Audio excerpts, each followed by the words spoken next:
It is with great honor I introduce our final speaker of the day, Mr. Rahil Amin sir, who also has successfully passed the exam.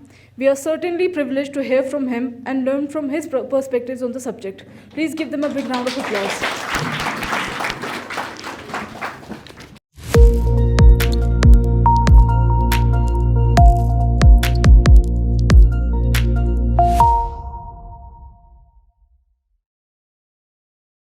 Respected teaching and non-teaching faculty of Quintessence classes, and my dear very friend and an elder brother, Dr. Rashik Hamid, who has also been an inspiration for me.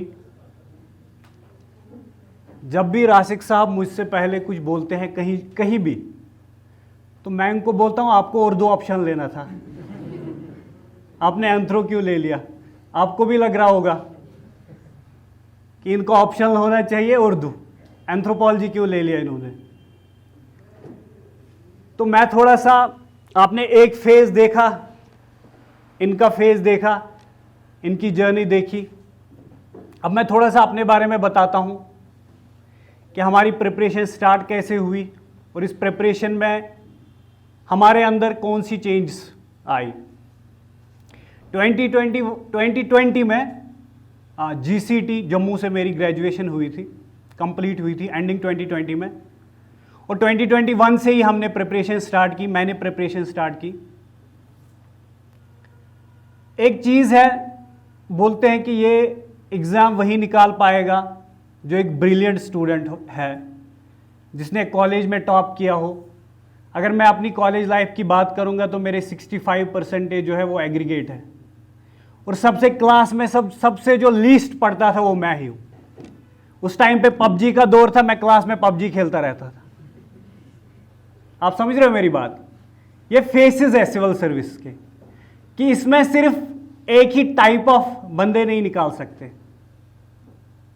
Her type का इंसान निकालेगा, किसी भी background से हो, किसी भी condition से आया हो, वो भी निकाल सके। मैं इसलिए बोल रहा हूं क्योंकि आप में से बहुत लोग इससे रिलेट कर पाएंगे, क्योंकि बहुत सारे इंजीनियर्स भी होंगे यहां पे। कितने इंजीनियर्स हैं? इंजीनियरिंग कितनों ने की है? कम ही है, होने चाहिए थे ज्यादा, फॉर ए चेंज। ठीक है, तो मैं इसलिए कह रहा हूं कि यहां पे ऐसा कुछ नहीं है कि आपने एक्सेल किया है अपनी एकेडमिक्स में तो आप ही निकाल पाओगे। नहीं नहीं नहीं नहीं, ये गलत है। आप एवरेज स्टूडेंट है, आपने अगर कॉलेज में पढ़ा भी नहीं है लेकिन कॉलेज में चीजें सीखी है, जो उधर बाकी सारी एक्टिविटीज है एक्स्ट्रा करिकुलर, उनमें पार्ट लिया है आपने। जैसे मैं पढ़ाई तो नहीं करता था, एक दिन पहले इंजीनियरिंग में क्या करते, रात को पढ़ के जाते थे, सुबह एग्जाम पास कर लेते थे, और मेरी कोई सप्ली भी नहीं आई। लेकिन जो बाकी एक्टिविटीज होती थी कॉलेज, उनमें मैं एक्टिव था। जैसे क्रिकेट, मैं क्रिकेट टीम का कैप्टन था, खेलता रहता था दिन भर क्रिकेट, वो भी काम आया इस प्रिपरेशन में। अभी बोलता हूं कैसे। दूसरी चीज, मीम्स बनाता था मैं, ट्विटर पे पेज था मेरा, मैं मीम्स बनाता था, मीम्स शेयर करता था, ग्रुप्स में मीम्स शेयर करता था, तो ये भी इस प्रिपरेशन में काम आया। तीसरी बात, वहां पे डिबेट्स होते थे, डिस्कशंस होती थी, उनमें पार्टिसिपेट किया। तो ये एक्स्ट्रा करिकुलर एक्टिविटीज है जो आप कॉलेज में करते हैं। उसके बाद आएंगे इस फेज में। जब आप इस फेज में आते हैं तो ये चीजें आपको कैसे हेल्प करेंगी।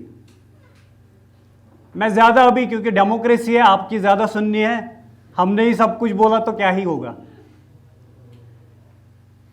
तो जब हम इस प्रिपरेशन में आते हैं, ये जो मैं अभी कह रहा था, जब मेरा इंटरव्यू हुआ था, इंटरव्यू में ये चीजें मैंने बहुत ज्यादा यूज की।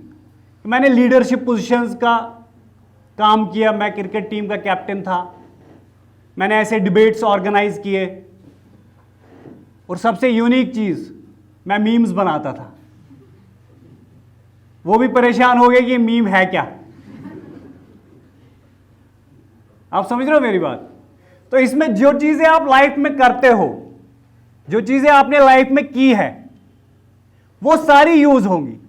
आपका बिल्डअप कैसा है, आपने बचपन से लेके आज तक आपकी जो पेरेंटिंग हुई है, आपकी जो सोशलाइजेशन हुई है, आपका जो इंटेलेक्ट है वो सब यूज होगा इस एग्जाम में।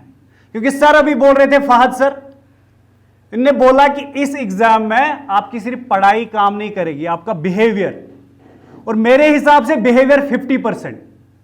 क्योंकि अगर आप मुझे इंजीनियरिंग के दिनों में देखते, कोई नहीं सोचता कि यह बंदा भी निकाल लेगा केएस। बिहेवियर था ही नहीं वैसा, एटीट्यूड ही वैसा नहीं था। जब इस प्रिपरेशन में आए, जब एथिक्स पढ़ा, इधर लगा कुछ अलग ही दुनिया है। एथिक्स भी कोई चीज है। एक चीज के बारे में इस टाइप से सोचते थे, लेकिन जब एथिक्स पढ़ा कुछ अलग नजरिया आया। नहीं भाई मैं तो गलत सोच रहा हूं। दोस्त से बात कर, दोस्त उस चीज के बारे में ये बोलते नहीं भाई तू गलत बोल रहा है, ये नहीं है। तो वही मैं कह रहा हूं कि आपका बिल्डअप, जब आप इस प्रिपरेशन में आते हैं, आपका बिहेवियर मैटर करता है। अब मैंने बहुत बार बोला है, ये mix of student and bureaucrat होना चाहिए एक इंसान को, एक एस्पायरेंट को। अगर आप अभी इस प्रिपरेशन में है, first of all it's an honour हमारे लिए कि हम इस साइड खड़े हैं। कुछ दिन पहले हम भी उस साइड थे। जब आप इस प्रिपरेशन में आते हैं, आपका बिहेवियर सबसे ज्यादा इंपैक्टफुल होना चाहिए। आपकी नोट्स करने की पावर, आप अभी यहां से जा रहे हो, आप दिन में क्या देख रहे हो, क्योंकि ये वो एग्जाम है ही नहीं, ये जनरलिस्ट है। ये आपको स्पेशलिस्ट नहीं बनाएगा, ये आपको डॉक्टर नहीं बनाएगा, इंजीनियर नहीं बनाएगा, लेकिन समथिंग ऑफ एवरीथिंग पता होना चाहिए। आपको हर किसी चीज के बारे में थोड़ा थोड़ा पता होना चाहिए। तो इस एग्जाम की ब्यूटी ही यही है कि इंसान को चेंज करने पे मजबूर कर देता है। इसका सिलेबस ही वैसा बना हुआ है कि आपको चेंज लानी ही लानी है अपने अंदर। तो अब हम डायरेक्टली आएंगे एग्जाम पे, क्योंकि ज्ञान देने नहीं आए हैं हम। ज्यादा क्या आपको फायदा आया, आपको फायदा जिससे आए उस पर बात करेंगे। डायरेक्टली आप क्वेश्चन पूछिए और बिना झिझक, कोई शर्मिंदगी नहीं है। क्योंकि मैं जब था, मेरे जो गाइड थे, एक तो पहले डॉक्टर आशिक साहब और उसके बाद सब्जार अहमद गनाई जो IRTS है अभी, उनसे मैं रोज बात करता था। प्रिपरेशन से पहले भी बात की, दिमाग खाता था मैं उनका। तो इसमें बिना झिझक के आप पूछिए, जो भी पूछना है, सिंपल सा सिंपल क्वेश्चन, मेंस के बारे में, प्रीलिम्स के बारे में, इंटरव्यू के बारे में। आपको डरना नहीं है, क्योंकि इसके बाद आप इस साइड आने वाले हैं। ठीक है, थैंक यू सो मच। आप डायरेक्टली क्वेश्चन पूछ सकते हैं। रिगार्डिंग योर मीन्स पर्सपेक्टिव, कि उसमें जो कोई ऐसे सवाल थे जो आपने एक्सपेक्ट नहीं किए थे, तो आपने उनको कैसे अच्छे तरीके से स्कोरिंग के हिसाब से उन क्वेश्चंस को किए? गुड क्वेश्चन, बैठ जाइए। देखिए, अगर जो यूपीएससी भी टॉप करेगा ना, उसको भी 20 के 20 क्वेश्चन नहीं आएंगे। जो केएस का टॉपर भी होगा, उसको भी 20 के 20 क्वेश्चन नहीं आएंगे मेंस में। पहली बात, आपको 4-5 क्वेश्चन बाउंसर एक्सपेक्ट करने ही करने हैं। आप ये नहीं कह सकते तो मैं सब कुछ GS1 पढ़ के गया, GS2 पढ़ के गया, GS3 पढ़ के गया, GS4 पढ़ के गया, पूरा 1 साल पढ़ के गया, 2 साल पढ़ के गया, अब मैं 20 के 20 क्वेश्चन वहां पे अटेम्प्ट करूंगा। हाँ, अटेम्प्ट आपको करने हैं, लेकिन आपको सब नहीं आते। फॉर एग्जाम्पल, GS3 में हमारा एक क्वेश्चन आया था, इंटरनेशनल एनर्जी आउटलुक।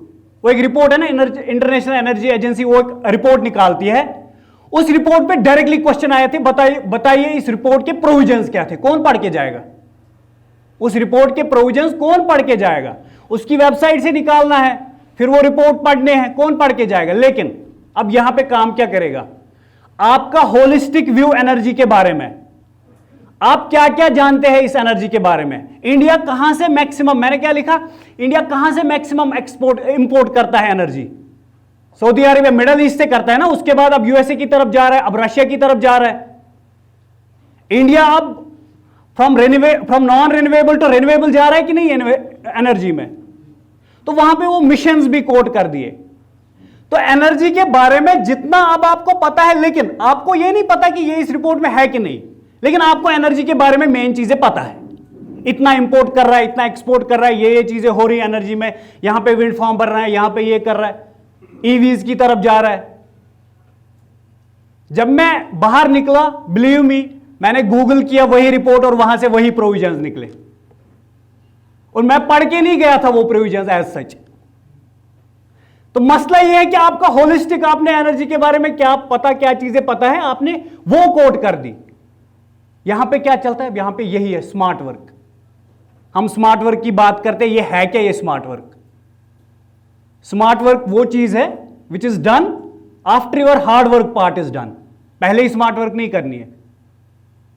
हर कोई तुरम खान नहीं बनेगा पहले ही, पहले हार्ड वर्क पार्ट कंप्लीट करनी है, पहले बेसिक चीजें कंप्लीट करनी है, उसके बाद आप स्मार्ट वर्क पे आइए। यहां पे लेकिन ये स्मार्ट वर्क अप्लाई करेंगे। तो ये सबसे पहला मेरा यही रहा, जो भी बाउंसर क्वेश्चंस थे मैं उसमें देखता था कि इस क्वेश्चन में मैंने किस जगह पे कौन सी चीज पढ़ी है, वो मैं यहां पे कोट करूंगा। समझ में आ रहा है आपको? तो मेनली यही है कि सब क्वेश्चंस आपको नहीं आएंगे, जो आएंगे पहले उनको अटेम्प्ट करो। यहां पे एक टेक्निक है टाइम मिनिमाइजिंग टेक्निक। जो क्वेश्चन आपको आता है, फॉर एग्जांपल मेरा ऑप्शन जियोग्राफी था, तो जब जीएस 1 का पेपर मैंने लिखा, मैंने जियोग्राफी के क्वेश्चंस पहले ही लिखे, क्योंकि मुझे पता था मैं उससे अच्छा लिखूंगा और ये मैं पहले ही यहां से मार्कस खींच लूंगा। आपको टेक्निकल भी रहना है ना, अब ज्यादा एथिक्स में घुस गए होगा ही नहीं एग्जाम। आपको ये भी दिमाग में रखना है कि मेरा एग्जाम होगा कैसे। तो जियोग्राफी अगर मेरा एक्सपर्टीज है इसमें मैं आउट नहीं हूं, इसमें मैं इन हूं। मीम सबको समझ आया? मीम रेफरेंस, तो इसमें मैं इन हूं। तो यहां पे ज्योग्राफी के क्वेश्चन मैं पहले करूंगा, उसके बाद मैं आऊंगा सोसाइटी पे, उसके बाद मैं आऊंगा हिस्ट्री पे। मेन चीज यही है जिसमें आपकी एक्सपर्टीज है। टाइम बचाओ। अगर 7 मिनट आपको एक क्वेश्चन में लगते हैं, आप उसको 5 मिनट में निपटा के जिसमें एक्सपर्टीज है वो खत्म करो, और बाकी जो 2 मिनट बचे वो उन क्वेश्चंस में दे दो जहां पे आपको यही बाउंसर वाले क्वेश्चन, जहां पे आपको थोड़ा सा सोचना पड़ेगा। ठीक है, नेक्स्ट क्वेश्चन। सर से पूछने वाला था क्वेश्चन, पर सर ने कहा कि ही इज द गाय, तो मैं आपसे पूछता हूँ। सर, ऑप्शनल से रिलेटेड क्वेश्चन है। अभी I been this preparation for like past 2.5 और 3 मंथ्स, और बहुत कन्फ्यूजन चल रहा है एंथ्रो और पीएसआईआर के बीच में। अभी ग्रेजुएशन मेरी लास्ट दिसंबर में कंप्लीट हुई, और पॉलिटिकल से ज्योग्राफी में हुई। थोड़ा अंदर से वो गट है कि पीएसआईआर लेना है, पर वो कि सिलेबस ज़्यादा है, थिंकर, वो पर्सनल पॉलिटिकल थॉट, और इतना किताबें पढ़नी है। फिर सर ने कहा स्कोरिंग देख लो, ट्रेंड देख रहे हैं कि एंथ्रो में ज़्यादा स्कोर है, पीएसआर में भी है नो डाउट, बट उसका सिलेबस देख के भी डर लगता है। पर अंदर से वो थोड़ा इंट्यूशन जैसा भी है कि नहीं इसमें अच्छा स्कोर करूँगा। पर जब भी सिलेबस देखता हूँ, इतने थिंकर्स, वो फिर इतना सब सिलेबस देख, सर थोड़ा सा अगर आप बताएं। ठीक है, समझ गया मैं। आपकी दिक्कत भी सेम है जो मेरी थी, कुछ डिफरेंट नहीं है। सबकी दिक्कत सेम होती है इस प्रिपरेशन में। देखिए, जब मैं पहले अपना बताता हूं, फिर आपको समझ आएगा। जब मुझे ऑप्शनल चूज करना था, मेरी एक फ्रेंड थी, मैंने उनको कॉल किया, मैंने बोला मुझे ऑप्शनल चूज करना है। बोला कौन कौन सा लेना है? मैंने बोला मुझे पीएसआईआर में भी इंटरेस्ट है, जियोग्राफी में भी इंटरेस्ट है, एंथ्रो में भी इंटरेस्ट नहीं है, लेकिन एंथ्रो स्कोरिंग है सेम, क्या मैं एंथ्रो ले लूं? फिर तो मैंने क्या किया, मैंने सिलेबस डाउनलोड किया तीनों का। ठीक है, मैंने जब सिलेबस तीनों का डाउनलोड किया, मेरे पास बुक पड़ी थी, माजिद हुसैन की बुक पड़ी थी ज्योग्राफी के लिए, या खुल्लर की पड़ी थी। यहाँ से मेरे पास पीएसआईआर की थोड़ी सी एक हेफोर्ड की बुक पड़ी थी। यहाँ से एक एंथ्रो के वो नदीम हसनैन की बुक पड़ी थी। मैंने थोड़ा थोड़ा टाइम तीनों को दिया। मैंने पहले सोचा कि ये एग्ज़ाम जो है ये रेस नहीं है, ये एक मैराथन है। आपको दौड़ना है, धीरे धीरे दौड़ना है, बिल्कुल आराम से दौड़ना है। क्या पता मैं 10 दिन के बाद इंटरेस्ट ही खो दूं। तो मैंने जब एंथ्रो स्टार्ट किया, मैं सो गया। बिलीव मी, मैंने नींद कर ली आराम से, और खाने से पहले पढ़ रहा था वो, खाने के बाद एक्चुअली नींद आती है। तो मैं सो गया। मैंने सोचा चलो ठीक है, ये मेरे लिए नहीं है, ये सब्जेक्ट तो लूंगा ही नहीं, क्योंकि इंटरेस्ट बन ही नहीं रहा है। तो सेकंड, उसके बाद मैंने पीएसआईआर देखा, जैसा आप कह रहे हैं, मैंने थिंकर्स देखे, लेकिन मेनली मुझे पता था ये जो ये थिंकर्स है ये मुझे बॉदर नहीं करने चाहिए, क्योंकि ये हर पेपर में है। आप सोशो ले लो, आप जियोग्राफी ले लो, आप एंथ्रो ले लो, आप पीएसआईआर ले लो, थिंकर्स जो है वो यूपीएससी ने, क्योंकि हमारा सिलेबस और यूपीएससी और केएस का सिलेबस सेम है, इन्होंने सिलेबस ही ऐसा बनाया है कि आपको हर पेपर में एक जो पोर्शन है उसमें थिंकर्स आने ही आने हैं। तो ये आपको पहला ये पॉइंट जो है ना, ये आपको दिमाग में नहीं रहना चाहिए कि इसमें थिंकर्स ज्यादा है, क्योंकि वो हर किसी ऑप्शनल में है थिंकर्स। उसके बाद मैंने देखा PSIR में ठीक है, लेकिन मुझे एक चीज जो PSIR में लगी वो मुझे लगा कि ये बहुत डायनामिक है, मुझे इसको अपडेट करता रहना पड़ेगा। अगर मुझे एग्जाम निकालना है, मुझे अपडेट हर रोज द हिंदू पढ़ना है, फॉरेन पॉलिसी में क्या चेंज आई, जैसे राज साहब बता रहे थे, कौन सी चीजें कहां पे आई, क्या चीज नया हो रहा है, वो सब मुझे अपडेटेड रहना पड़ेगा।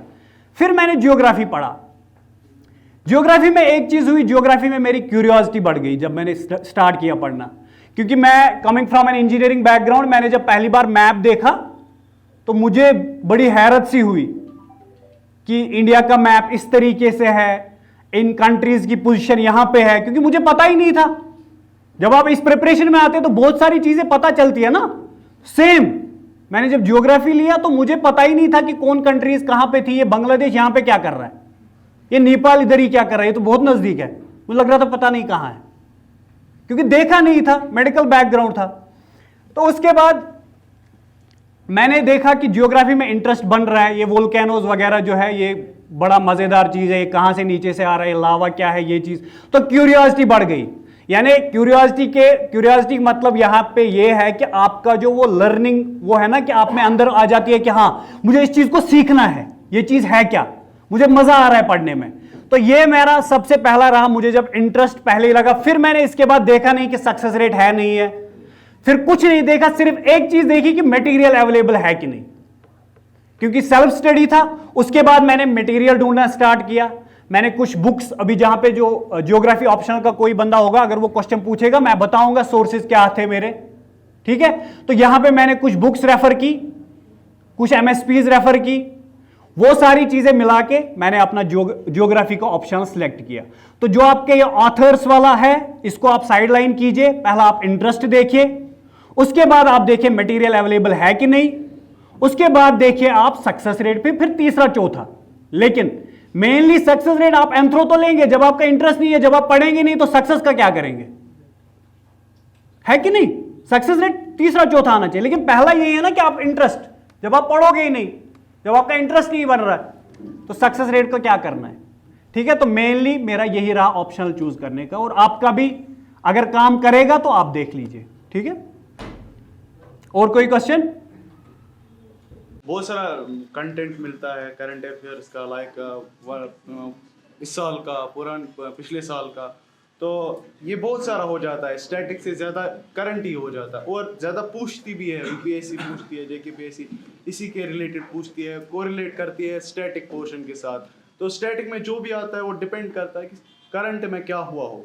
तो इसको प्रिपेयर करने के लिए अगर आप कुछ टिप्स दे देते। देखिए, जब हम प्रिपरेशन स्टार्ट करते हैं, हर कोई बोलता है कि आपको न्यूज़पेपर पढ़ने हैं, या तो आप द हिंदू से स्टार्ट करेंगे या आप इंडियन एक्सप्रेस से स्टार्ट करेंगे, ये दोनों मेन है। इन दोनों में से आप पहले एक सिलेक्ट करते हैं। दूसरी बात, क्योंकि ये आप रोज पढ़ते हैं, आप जिस दिन से आपकी प्रिपरेशन स्टार्ट हुई, द हिंदू तो पहले समझ नहीं आता है, क्योंकि पहले टर्म्स पता नहीं होती। फॉर एग्जांपल इन्फ्लेशन पे कोई टॉपिक आया, जब इन्फ्लेशन पता नहीं होगा तो वो समझ भी नहीं आएगा। तो पहले जब आपका बेसिक्स जो NCERTs है, जब आपने वो क्लियर की, जब आपको हर किसी टॉपिक के बारे में बेसिक चीजें पता चली, फिर आप न्यूज़पेपर पढ़ रहे हो, अब आपको न्यूज़पेपर समझ आ रहा है, ठीक है, पहली बात। दूसरा है, अब आपने कोई मंथली मैगजीन चूज किया, आप फॉर एग्जाम्पल विजन का मैगजीन ले रहे हो, आप सुनिया IAS का मैगजीन ले रहे हो। लेकिन यहां पे दो चीजें होती है, जब आप न्यूज़पेपर पढ़ते हो, आधे लोग क्या करते हैं, वो न्यूज़पेपर के नोट्स बनाते हैं। फॉर एग्जाम्पल जो मेरे फ्रेंड है, ये नोट्स बनाते थे, और मैं जो था, मैं न्यूज़पेपर के नोट्स नहीं बनाता था। मेरा ये था कि मेरा ओपिनियन ये था कि जब विजन ने इतना बड़ा टीम खड़ा किया है मुझे सिंपलीफाई करके देने के लिए, तो मैं इतनी मेहनत क्यों करूं। आप समझ रहे हो मेरी बात, मैं क्यों मेहनत करूं नोट्स बनाने में, जब उन्होंने एक बुकलेट तैयार किया है, मंथली मैगजीन एक वो दे रहे हैं, कोई भी स्टैंडर्ड कोचिंग से आप मंथली मैगजीन का ले रहे हैं, जब वो अपना टीम तैयार कर रहे हैं, वो मुझे मंथली मैगजीन वहीं से दे रहे हैं, तो मैं इस पे टाइम वेस्ट क्यों करूं। क्यों ना मैं न्यूज़पेपर इस तरीके से पढ़ूं ताकि मेरे ओपिनियंस बिल्ड हो जाए। क्यों ना मैं वो चीजें न्यूज़पेपर में याद रखूं जो मुझे इंटरव्यू में काम आए, जो मुझे मेंस में काम आए, जो मुझे इंट्रो में काम आए, जो मुझे कंक्लूजन में काम आए। तो मेरा न्यूज़पेपर का और मंथली मैगजीन सिर्फ सिंपलीफाइड यही था कि पहले आप न्यूज़पेपर पढ़ो, सुबह जब उठो सबसे पहला काम न्यूज़पेपर खत्म होना चाहिए। न्यूज़पेपर जब हमने खत्म किया, उसके बाद 15 दिन के बाद जब मंथ खत्म होता है, नेक्स्ट मंथ स्टार्ट होता है, विद इन 15 डेज आपको वो पिछले मंथ का मैगजीन निकल जाता है।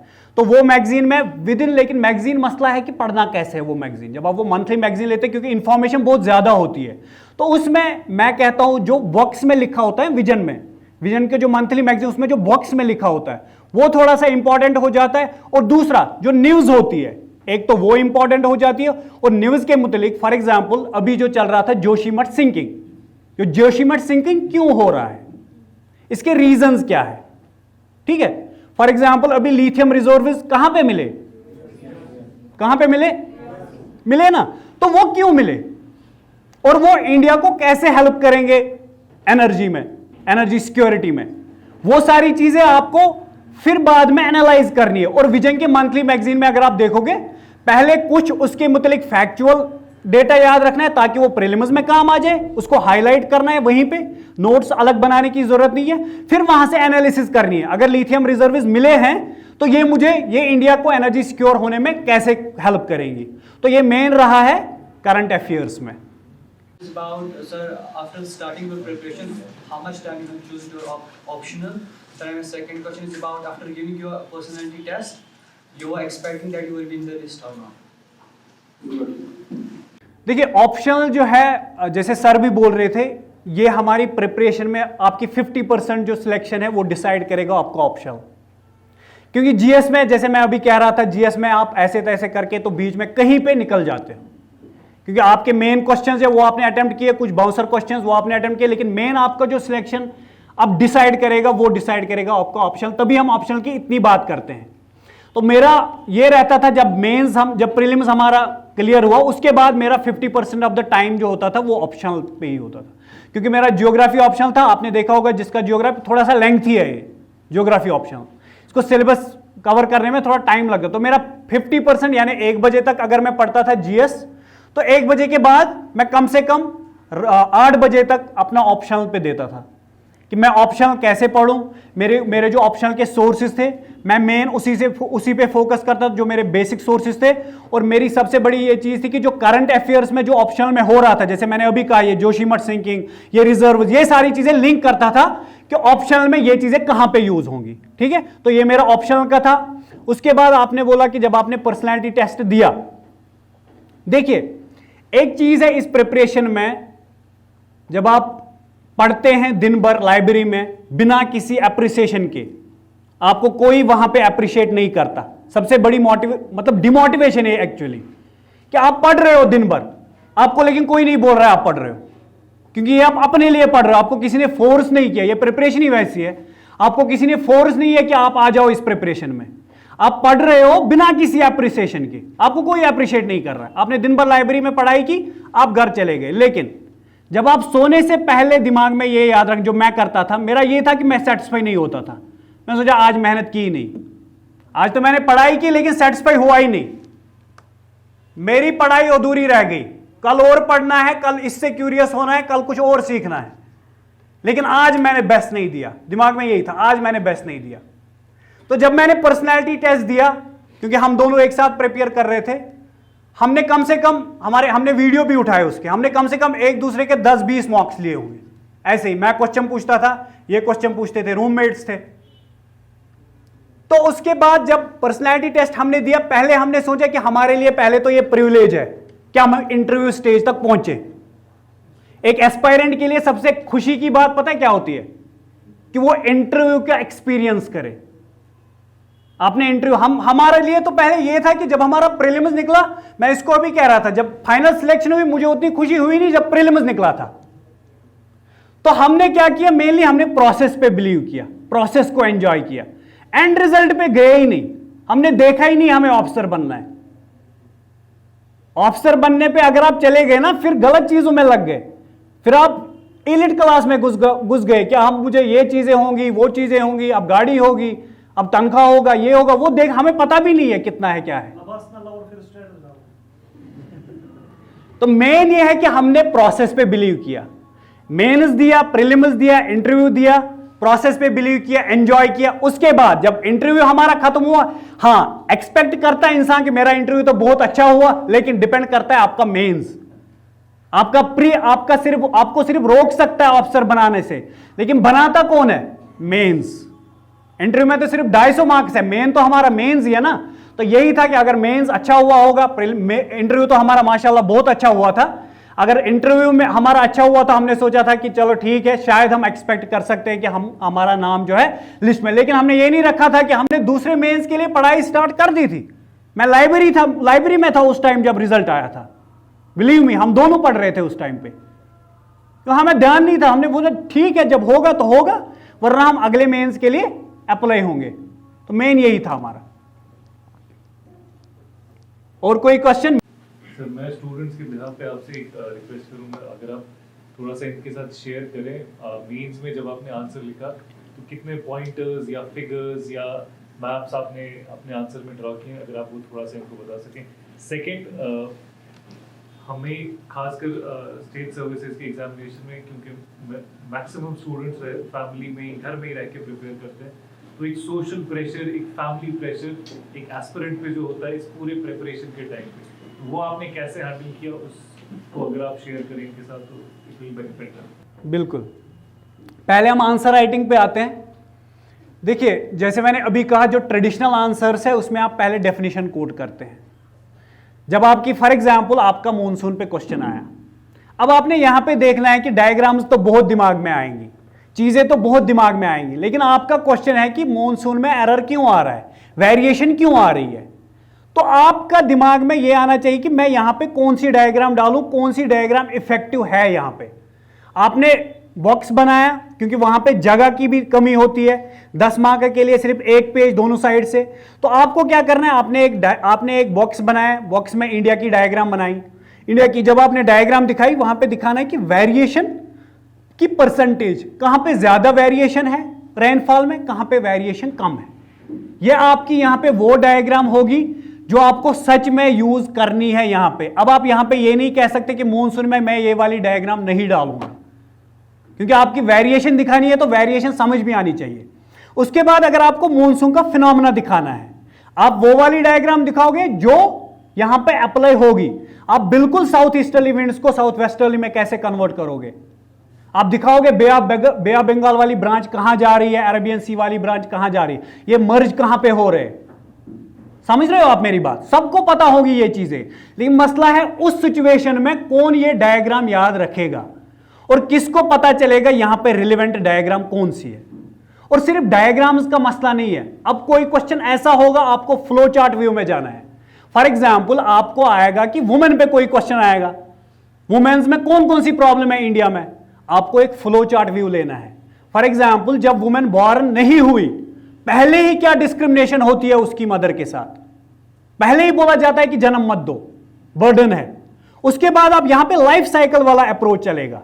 अब यहां पे वो तो प्री बर्थ वाला है, अब बर्थ हुई, उसके बाद कौन सी प्रॉब्लम्स आएगी, अब यहां से चाइल्ड मैरिज का इशू आएगा, अब यहां से फीमेल इन्फेंटिसाइड का इशू आएगा, अब यहां से आप ऊपर ऊपर जा रहे हो, अब अडल्टहुड में आ गई, अब यहां पे स्टॉकिंग का इशू आ रहा है, अब यहां पे सेक्सुअल असॉल्ट का इशू आ रहा है, अब ऊपर ऊपर जाओगे, अब कौन सा इशू आ रहा है, अब वो वर्किंग वुमेन है तो ग्लास सीलिंग इफेक्ट आएगा।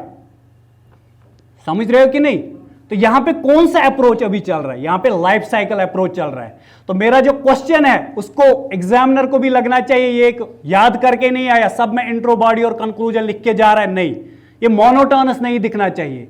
उसको लगना चाहिए यहां पे इस क्वेश्चन में इस चीज की जरूरत है, इसने वो चीज यूज की। यहां पे इस क्वेश्चन में फ्लो चार्ट की जरूरत थी, उसने फ्लो चार्ट बनाए। यहां पे क्वेश्चन में स्टेपल टेक्निक की जरूरत थी, उसने वो स्टेपल टेक्निक यूज की। यहां पे क्वेश्चन में डायग्राम्स की जरूरत की, इसने डायग्राम्स बनाए। यहां पे फॉर एग्जांपल जब हेल्थ केयर में क्वेश्चन आया था, मैंने लिखा था कि WHO कितना बोलता है, उसको ग्राफ के हिसाब से दिखाता है कि WHO कितना बोलता है कि डॉक्टर पेशेंट रेशो होना चाहिए और इंडिया में है कितना, नर्सेज इज टू पेशेंट्स कितना रेशो होना चाहिए और इंडिया में है कितना, वो एक ग्राफ से बनाए। तो ग्राफ्स का यूज भी हुआ, सिर्फ लिखा नहीं, क्योंकि लिखने के लिए ज्यादा टाइम नहीं है। तो ये चीजें दिमाग में रखनी है। आप ग्राफ्स कहां पे डालोगे, आप फ्लो चार्ट्स कहां पे डालोगे, आप ये लाइफ साइकिल वाला अप्रोच कहां पे डालोगे, आप डायग्राम्स कहां पे डालोगे, ये मेन चीज है जब आप मेंस का आंसर लिखते हो, क्योंकि टाइम बहुत कम होता है वहां पे। आधे लड़के क्या बोलते हैं कि मैं पेन चेंज करूंगा, पेन चेंज करने का टाइम भी नहीं मिलेगा, प्रेशर ही इतना होता है। जब आपको पता होती है कि मेरी सिलेक्शन होनी चाहिए, आपको अटेम्प्ट भी सारे क्वेश्चन करने हैं, और इस तरीके से करने हैं कि आपको जो गलती का कोई स्कोप ही नहीं रहना चाहिए। तो ये मेन चीज है ये आंसर राइटिंग के बारे में। दूसरा ये है कि ये जो प्रेशर है, सोशल प्रेशर, क्योंकि बहुत सारे लड़के जो सर ने अभी बोला कि घर में तैयारी करते हैं, इसको कैसे हैंडल करें। देखिए, प्रेशर तब आप पे आता है जब आपके ऊपर जिम्मेदारी हो, है कि नहीं? जब आपके ऊपर जिम्मेदारी हो। और यहां पे जितने भी इंडिविजुअल, जैसे सर शाहकार सर ने बोला, यहां पे कोई किसी के अंडर काम करता है, लेकिन घर में वो एक क्या होगा? टॉर्च बियरर होगा, वो एक लीडर होगा। तो वही है, जिम्मेदारी सबके ऊपर थोड़ी थोड़ी होती ही है। लेकिन इस एग्जाम का जो मेरा सबसे बड़ा हॉलमार्क लाया कि फियरलेस, डरो मत। इस एग्जाम में जो डर गया वो मर गया। ओवर कॉन्फिडेंट नहीं होना है, कॉन्फिडेंट रहना है, लेकिन डरना नहीं है।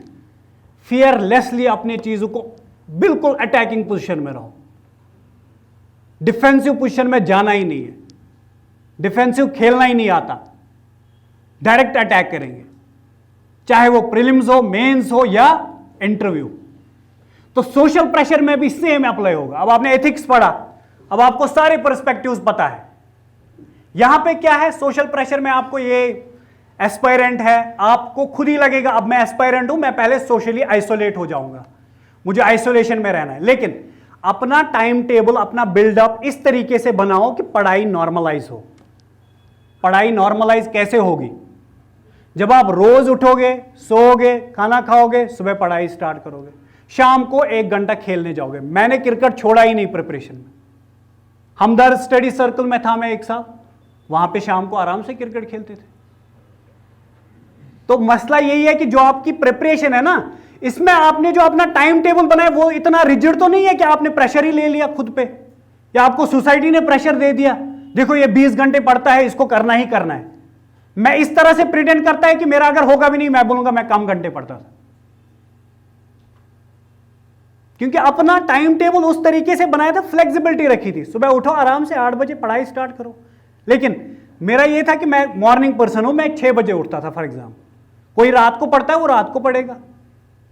सुबह उठ के आराम से अपनी पढ़ाई 1 बजे तक की, खाना खाया, नींद की 1 घंटा, उसके बाद फिर से एक जून में फिर से पढ़ाई की, 4 बजे 4:30 बजे खेलने गए बाहर ग्राउंड में, 1-1.5 घंटा खेल भी लिया, फिर से वापस आ गई, चाय पी के फिर से पढ़ाई की शाम तक।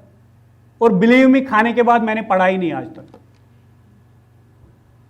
ऐसे ही नहीं कह रहा हूं मैं ये हुआ कि आपने नॉर्मलाइज करना है ना, क्योंकि आप रोज पढ़ते हो। अब आपको पता है मैं 8 घंटे दे रहा हूं, लेकिन रोज दे रहा हूं, मैं छुट्टी नहीं ले रहा हूं इसमें। अगर आप रोज नहीं पढ़ते हो, फिर आप एक ही घंटे, एक ही दिन 18 आवर्स पढ़ोगे, 20 आवर्स पढ़ोगे, तो बाकी दिन करोगे क्या? मेन वही है, प्रेशर जिम्मेदारियों से आता है, और जिम्मेदारी खुद को कम इस तरीके से करनी है कि आपको फियरलेस रहना है। आपको देना है कि मैं इस प्रिपरेशन में आया हूं कुछ चीजें छोड़ के। फॉर एग्जाम्पल, मैं प्राइवेट जॉब भी कर सकता था, वो हमारे डॉक्टर साहब वो भी जॉब कर सकते थे, लेकिन की नहीं। हमें पता था, हम इस प्रिपरेशन में आगे खुद डिसाइड किया, घर वालों ने नहीं बोला, फोर्स नहीं किया किसी ने।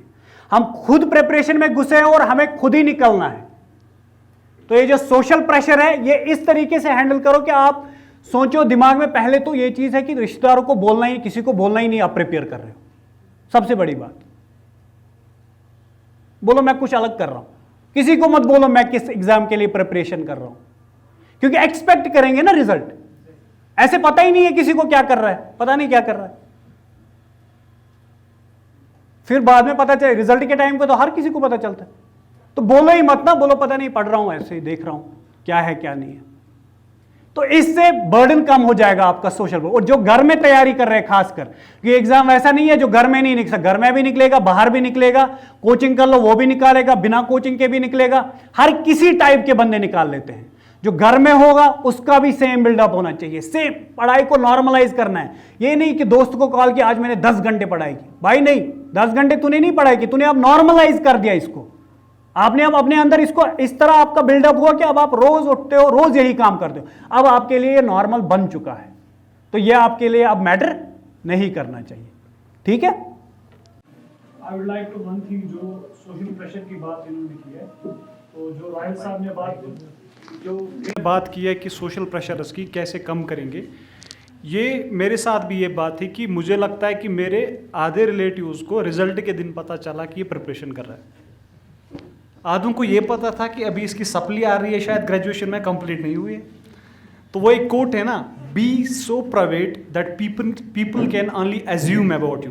क्या कर रहा होगा, शायद बाहर क्लिनिक डाला है एक चीज़, शायद अभी पास नहीं हो रहा, उनको सोचने दो, बस उनको सिर्फ सोचने ही दो। इससे जो इन्होंने बात की सोशल प्रेशर बहुत ज़्यादा कम होगा।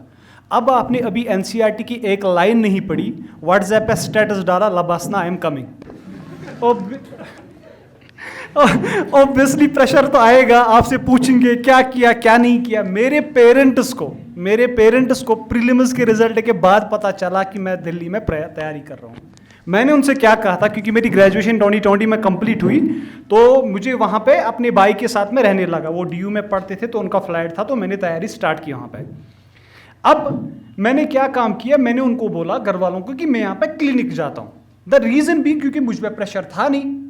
अब अगर मैंने घर वालों को बोला आज से मैं पढ़ाई कर रहा हूँ, ओब्वियसली क्योंकि नेचर ही है मिडिल क्लास से almost with due respect to everybody जो अपर क्लास है इकोनॉमिकली, तो होता क्या है ना, उसमें आप पे प्रेशर आता है। वो भी ख्वाब देखने शुरू करते हैं कि अच्छा क्या हुआ। अब उनको नहीं पता है प्रीलिम्स क्या है, मेंस क्या है, ये एग्ज़ाम कितना अनसर्टन है। आपका प्रीलिम्स हो गया, वो वहाँ बोल देंगे कि इस बार आ रहा है अपना ऑफिसर, भाई अभी मेंस है, अभी इंटरव्यू है। तो जितना प्राइवेट रह सकते हो ना तो रहो, ठीक है। सोशल प्रेशर इससे कम होगा। तो ये लबासना लवर बाद में, पहले पढ़ाई करो एंड इतना प्राइवेट रहो कि यूर रिजल्ट आपका शोर खुद मचाए, ठीक है। फिर आपको किसी को बोलनी नहीं पड़ती है कि मैंने ये किया। Clear? Okay.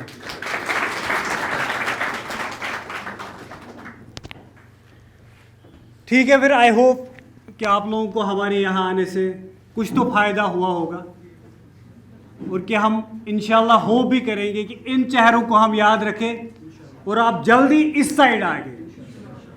Thank you so much for being a lovely audience. Thank you so much. I would like to conclude this seminar by extending a heartfelt thank you to Mr. Rasik sir, Mr. Rahil Amin sir, Mr. Shahkar sir, Mr. Fahad sir and Mr. Momin sir. Thank you for being with us here today, and best of luck to all of you in the path of your success. Thank you so much.